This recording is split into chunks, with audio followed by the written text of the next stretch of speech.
podcast da Discos Brasil. Esse é o nosso number one, nosso programa piloto, de um projeto que estamos tentando trazer para vocês, que é de discussão, de perguntas e respostas, debates sobre a criação de Acará Disco e que envolve esse apaixonante mundo que estamos inseridos, que é o aquarismo. Aqui nós vamos tentar trazer para vocês todas as dúvidas que são relacionadas à criação de Acará Discos, polêmicas que envolvem esse meio, medicamentos, etc. E nesse primeiro programa nós vamos falar sobre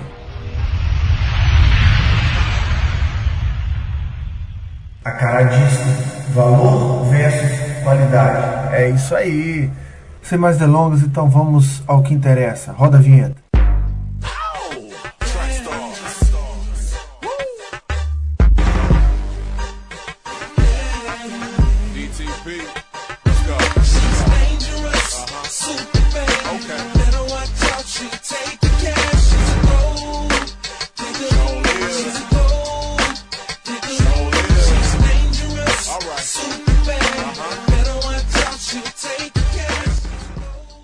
O valor que você paga por discos aqui no Brasil são excessivos?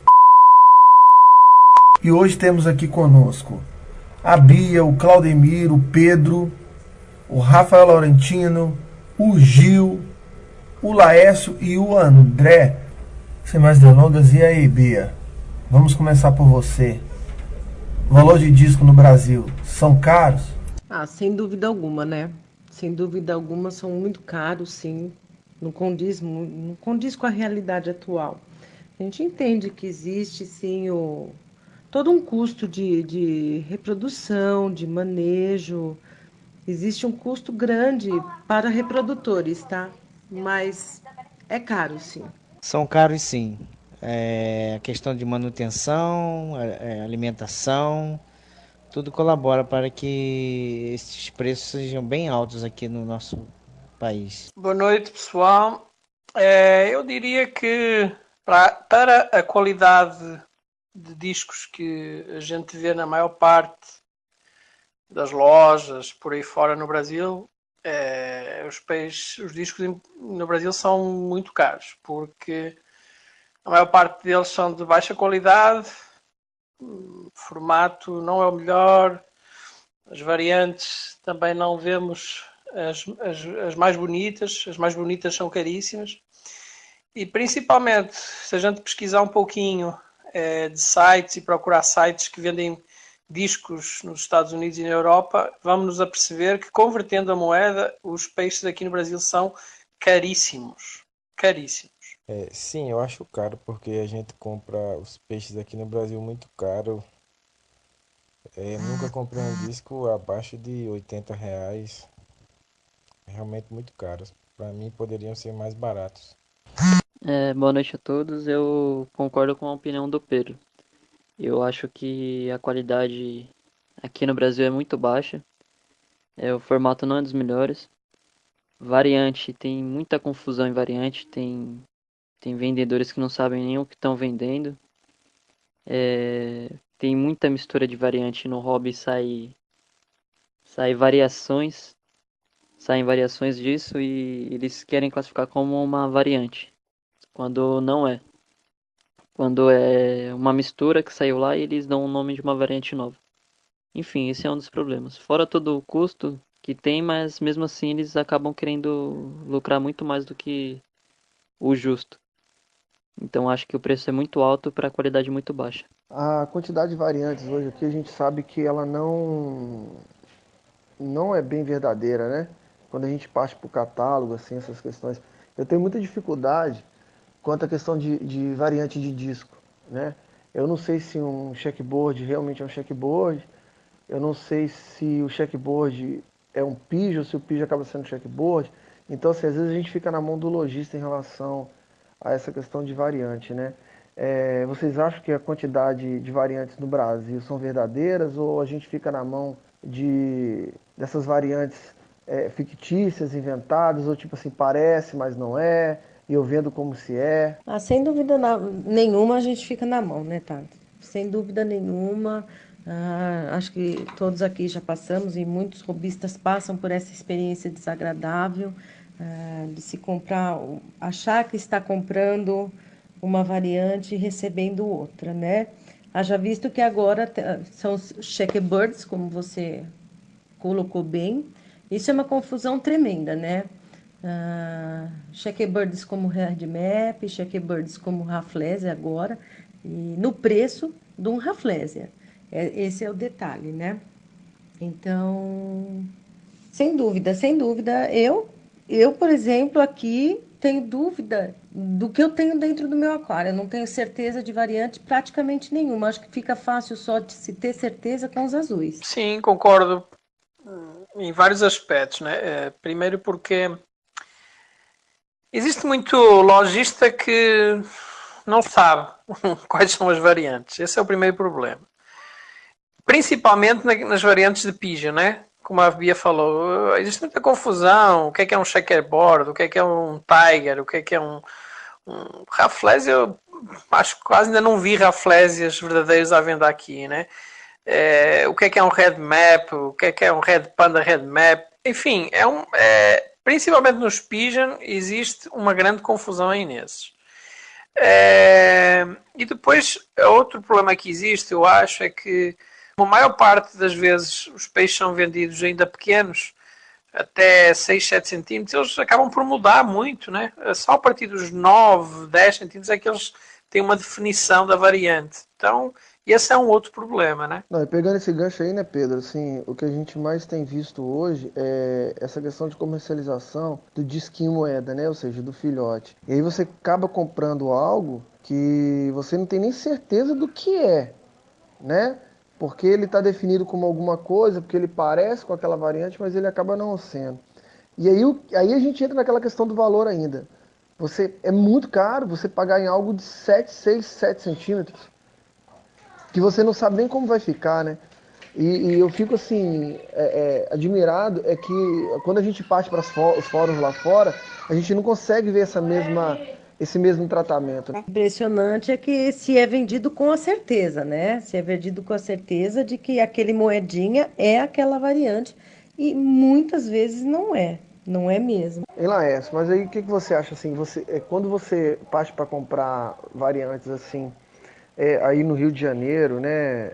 Você acha assim que aquilo que você está comprando é igual você acha na internet? Por exemplo, quando você compra um Red Melon, ou como você compra, você também está naquela questão da Bia, que os azuis são mais fáceis, ou seja, turquesa, Blue Diamond, Blue turquesa são mais fáceis de não ser enganado do que um checkboard, do que um pigeon, do que um panda, por exemplo, do que um Red Melon. Tássio, na verdade é o seguinte, o que a gente vê de variante definida é geralmente importado.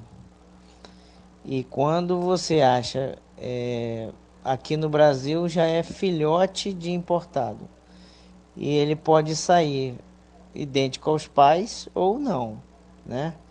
Então a gente vai muito pelo criador ou até pelo lojista. O que ele define como uma variante, dá-se um nome e fica por isso, entendeu? Compra-se pelo que é tomada de referência de um lojista ou de um criador. Eu também, eu acho que aqui o principal problema fica nos Pigeons, Redmap, Tiger. Como o Pedro também falou, Rafflesia, eu praticamente nunca vi nenhum aqui. Quando eu vi, era realmente importado. Agora, aqui mesmo assim, nunca vi. Então, acho que tem muita confusão nisso, até em turquesa. Se aqui no Brasil tem confusão em turquesa, você imagina em Pigeon, Redmap. Eu acho que gostam também de inventar muita variante aqui no Brasil. Inventar nome de variante que não é. E que tem também esse problema de vender disco que tá muito pequeno ainda. Você não sabe nem como o disco vai ficar, não tem definição nenhuma ainda. E aí o cara vende afirmando ser tal variante. Aí eu acho que é um dos grandes problemas aí, além da falta de conhecimento também. Eu acredito que também aqui no Brasil acabou por se chegar a um exagero de. Não é que no resto do mundo também não exista, porque existe. Basta fazer um pouco de pesquisa aí pelos sites de fora para ver que existem imensas variantes, né? A dificuldade que existe é que não existe algo catalogado, bem catalogado, né? Que diga, a gente tem a noção dessas coisas, mas é pena não haver uma entidade a nível, se calhar, talvez mundial, né? Que seria o ideal, que definisse o que é que cada variante é, né? Aqui o checkerboard tem que ter as cores X e Y e o formato tem a linhagem no corpo tem que ser assim assado, fechada na vertical, na horizontal, enfim, o que quer que seja. Falta isso, né?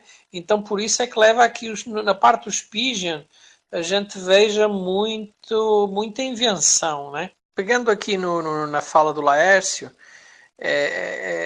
realmente existe uma dificuldade muito grande, porque quem entende um pouquinho de genética, não é preciso nem entender a fundo, mas sabe que num casal de discos, quando não se sabe, quando se reproduz com um casal, mesmo que o casal sejam os dois da mesma variante, se nós não conhecermos os pais de cada um desses discos do casal e até mais para trás os avós, nós não temos a certeza daquilo que vai sair nos filhotes. Sabemos que existe uma percentagem que pode ser de 25%, dependendo se eles são regressivos ou progressivos de um dos pais, mas podem sair pelo menos 4 variantes, ou às vezes menos, podem sair menos, depende do grau dos pais. Então essa é outra dificuldade, e como eles são vendidos pequenos, pior ainda, né? Não estão completamente definidos e podem. A gente às vezes pode estar a comprar aquilo que seria sei lá, vou dar um exemplo, aquilo que seria um Red Ruby e a gente acaba comprando um Red Melon. Pessoal, e o que vocês acham das compras pela internet? Né? Como vocês acham que a gente pode se precaver, né? De engodos, de enganos que acontecem? Então, aí vamos chegar nessa questão da internet, né? Isso é bem polêmico. Eu vejo muito bem assim, quando a gente quer algo diferente, algo novo, a gente tem que partir para onde? A gente vai partir para a internet. E na internet a gente corre o risco de quê? A gente corre o risco de comprar um animal que a gente não vê, né? A gente só viu por foto, por vídeo. E pequeno, sim, um animal pequeno que não sabe nem qual é a definição que vai ficar, né? E aí eu cito um grande exemplo. Eu acabei de comprar um peixe agora, como Red Ruby, e eu não sei nem se ele vai ser Red Melo, porque você vê que o peixe não tem uma característica formada ainda, né? Só que assim, só o fato de você ver o vídeo e você ver a imagem, você não tem certeza do que vai vir. E aí entra uma outra dificuldade, que eu vou entrar nessa questão. Como evitar, como é que a gente consegue evitar ser enganado pelo revendedor? Porque uma vez que o peixe chega na nossa casa, via transportadora, a dificuldade da gente pegar e devolver é muito grande. E de ser ressarcido pela compra errada, por esse termo de ser enganado, é muito grande. A gente não tem um órgão protetor. Aí é bem polêmico mesmo, Tássio, porque aí entra a confiança e isso é muito complicado. Nós não temos um órgão protetor, você disse tudo. Nós ficamos reféns, né? Você pode se precaver vendo vídeos, escolhendo o peixe, mas não há garantia de que será aquele peixe enviado a você. E aí entra aquela sucessão de desculpas, enfim. Nós não temos como nos precaver, essa é a questão. A internet veio nos facilitar bastante para a gente ter acesso ao Brasil todo, a compras pelo Brasil todo, poder saber o que acontece.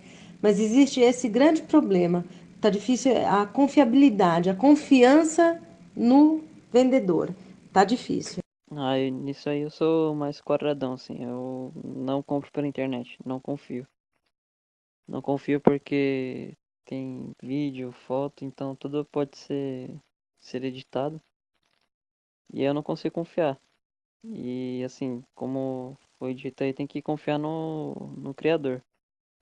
Como até então não encontrei nenhum criador de confiança, nunca fui atrás também de nenhum, então não confio. Prefiro sempre ou comprar o peixe em alguma loja que eu vá lá, veja o peixe, e possa ver todos os detalhes, analisar tudo, ou pegar de algum robista, e daria no mesmo, que além de ser alguém que eu sei que eu vou conhecer a pessoa antes, vou saber como que ela cuida do aquário dos peixes, eu vou conseguir ver todas as características ali. Se vai agradar ou não, formato, tamanho, variante, tudo mais.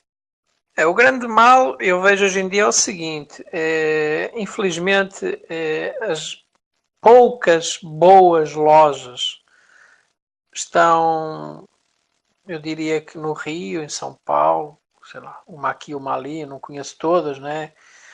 Mas nos grandes centros e fora, e mesmo assim são poucas e de confiança.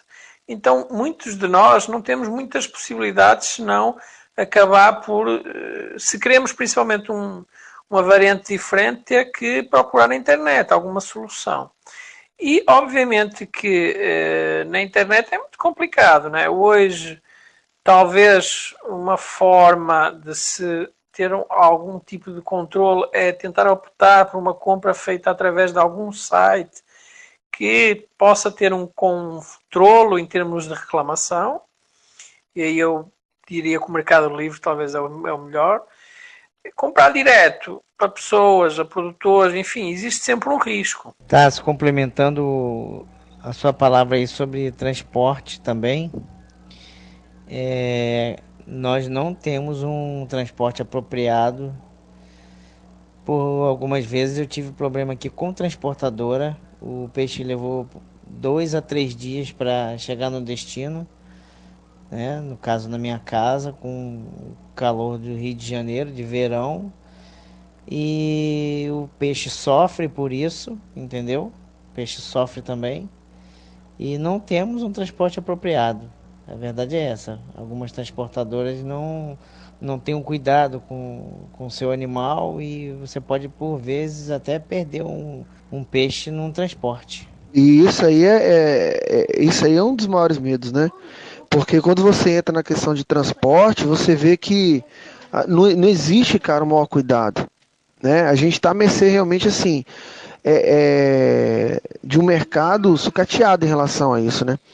Inclusive, assim, eu fiz até um vídeo do meu peixe que chegou, que foi um peixe assim, não chegou tão bem embalado, né? Isso é que me deixou mal. Essa questão de se precaver é meio complicado, porque a gente não tem nenhum órgão, como foi falado já, que possa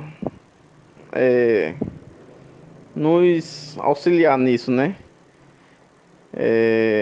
A gente vai ali, tenta buscar o melhor, o mais recomendado, o que já tem tempo no mercado, mas quando a gente vai comprar um peixe, a gente vai comprar um peixe que é anunciado como de 8 a 9 centímetros.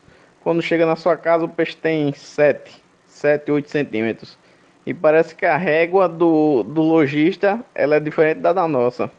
A gente compra uma coisa e chega outra. E a gente não tem como reenviar esse peixe. Então a gente não tem como se precaver nessa questão. A gente tem que aceitar isso e até que alguma coisa seja mudada, né? Concordo com o Cláudio Miri, por não haver esse órgão é que temos que tentar usar um mercado livre, tentar ver o peixe, né? Tentar ver fotos, tentar ver vídeos e depois tentar fazer a compra através do Mercado Livre para que quando chega a gente tenha alguma forma de reclamar, né? Apesar de que às vezes não é fácil mesmo assim, mas seria uma outra, né? Seria uma forma de a gente conseguir se precaver um pouco, né? Porque no Mercado Livre, se a gente não colocar, fizer uma reclamação, o cara não paga ao vendedor, o vendedor vai ter que refazer alguma coisa para repor o pedido, enfim. Isso seria talvez uma ideia para a gente se precaver um pouco. Bom, gente, uma forma também, nós temos a internet, na internet temos o WhatsApp, né? Hoje os grupos de WhatsApp vêm também somar, vêm ajudar bastante a gente a trocar ideia entre robistas, né? Porque já teve época de sermos reféns calados. Hoje não, hoje nós podemos sim, o boca a boca é fantástico. O boca a boca nos ajuda, não nos protege, mas nos ajuda, porque hoje a gente se une Ou eu não sei, porque tem que mudar isso. Tem que mudar. E aí vem, acho que uma última pergunta que cabe fazermos aqui entre nós. O que é que vocês acham sobre cartéis? Vocês acham que, no caso dos discos, existem cartéis, um cartel, vá lá, digamos, montado no Brasil, relativamente à venda de discos? Ô, Pedro, eu acho que já teve, sim. Eu acho que já foi forte, principalmente em relação a importados. Não sei agora, mas eu acredito que exista sim. É porque a gente vê que chega.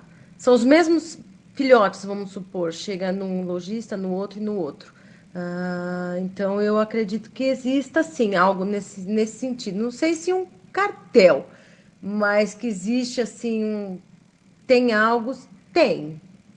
Principalmente, eu acho que agora em relação aos importados vem caindo isso, né? Não sei, vamos sentir, né, como que está o mercado.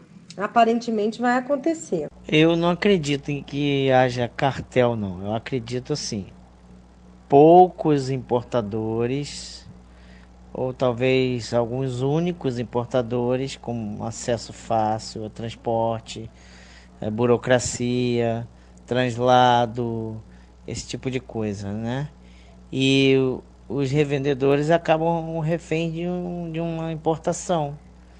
E então vários revendedores adquirem esses discos com às vezes um único importador, dois ou três no máximo.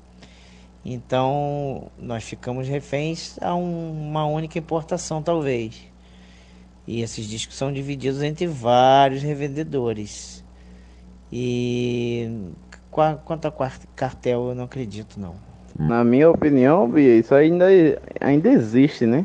Você vê lojistas aí trocando peixes, um cedendo para o outro, pegar primeiro aqueles importados, aquela linha nova que está chegando, aí pega depois, espera um tempo para poder receber aquela nova remessa para o primeiro vendedor fazer as vendas, o segundo que vai pegar aquela remessa também faz suas vendas, o terceiro e assim por diante. Hoje eles estão bem entrosados aí e estão fazendo isso para ninguém ficar sem venda, né? E os peixes são o mesmo. Aí parece que existe uma disputa que parece que não é isso, né? É mentira. O que o Laércio falou tem sentido também, gente. Às vezes não é cartel, mas assim, poucas opções para os lojistas. Então ele não tem de onde pegar, então são só daqueles importadores, só daqueles reprodutores, né? Meio, é uma questão meio duvidosa essa, né? Não se pode afirmar que exista um cartel, né? Não se pode afirmar isso. Não se pode afirmar que exista uma blindagem também, mas que está muito longe de ser bom para o consumidor final, tá? Então, aí eu concordo com a Laércio. Às vezes não é cartel, né? Porque realmente são poucos importadores. Mas e aí eu também concordo com o Claudemir nessa questão. Essa questão de um passa para o outro, cede para o outro, arremessa aquela carga. Cara, isso tira da gente um poder de opção de mercado que seria a concorrência. Porque quando há parceria entre revendas, que concorrência que vai ter? Que preço que você vai ter? Eles que ditam a regra do mercado, né? E aí por isso que eu falo, que aí eu acho que nessa questão do Pedro falando assim, realmente a gente pode até juntar as duas questões, o que o Pedro falou, se a gente acha que existe cartel, com o que a Bia falou em relação a ficar à mercê do mercado. Porque quando você tem poucos importadores com acesso ao exterior, que acabam sendo distribuidores de todas as revendas, e aí essas revendas, como diz Claudemir, acabam fazendo parceria, virou um cartel. Aí a gente fica na mercê da mão deles, ou seja, você não tem a livre concorrência, então você não tem disputa de preço. E aí quando não tem disputa de preço, você é obrigado a fazer o quê? Ceder ao mercado. Aí você cai naquela questão de comprar um peixe pequeno, que anunciam com 9, 10 centímetros, e o peixe tem 6, 7. Né? Que eu não sei, como diz o Claudemir, a régua deles é maior do que a nossa. E você entra naquela questão da péssima qualidade, né? Nessa questão aí de existir poucas opções para os lojistas, realmente existe. Mas a questão é que os lojistas estão fazendo uma estratégia para todos venderem e cada um vender mais. No começo um vende um mais caro, começa por um, aí um vende mais caro, aí o outro lança aquele de novo, aí já vende um pouco mais barato, aí o pessoal compra também, o outro já vende um pouquinho mais barato. E assim todo mundo vai vendendo. Muito bem colocado, Tássio. Assim, resumiu. Eu acho que a palavra cartel é um pouco pesada para a situação, né? Mas que estamos refém nessa troca de mercadoria, nesse rodízio que eles fazem, e nós estamos sim, isso é complicado, né? Pra gente fica muito complicado. Foi muito bem colocado, viu, Tássio? Eu concordo em partes aí com a grande maioria, aí, principalmente com o Laércio e com o Claudemir. Eu acho que os importadores dominam lá o comércio e os revendedores ficam à mercê disso. Eu acho que tem toda a parte burocrática, a parte de transporte, de guias e tudo mais, eu acho que eles dominam e isso dificultam para quem tenta entrar lá. Então acho que tem sim um certo cartel nisso. Eu acho que eles não facilitam para quem está querendo entrar. Inclusive até os revendedores, acho que eles ficam à mercê disso também. Tem que aceitar aquelas propostas e acabou. Tem que jogar o jogo dos caras lá. Se existe cartel formado, a palavra cartel é algo que é um monopólio de seria um monopólio de 2 ou 3 vendedores com preços combinados. Se esse cartel é oficial, eu acredito que não. A questão é que até hoje, quando a gente vê pessoas a vender os importados, como a Bia disse, parece estar a mudar um pouquinho, mas o que a gente via até hoje era isso. Quando vinha uma importação ou outra importação de discos, a gente via os preços muito parecidos. Preços muito altos, não é? Estávamos a falar de preços que, a maior parte das vezes, para os importados, para peixes entre 10 e 12 centímetros, começavam dependendo um pouquinho da variante, mas no mínimo começavam nos 700, 800 reais e podiam ir até aos 1.300, 1.500 reais. Hoje parece estar a haver uma redução desses preços. Já se vê alguns discos aí de 10, 12 centímetros a serem vendidos por 500 reais, 600, e indo até um limite aí de 800, 900. Reduziu um pouco, continua a ser muito caro, e o que acontece é que por algum motivo o preço baixou e baixaram todos, né? Então, quer dizer, cartel pode não ser oficial, mas no final é isso que acontece. Também, Tássio, eu acredito o seguinte: o hobby está em crescimento. A gente vê que a internet facilitou o hobbyista ter seu disco, a cuidar do seu disco.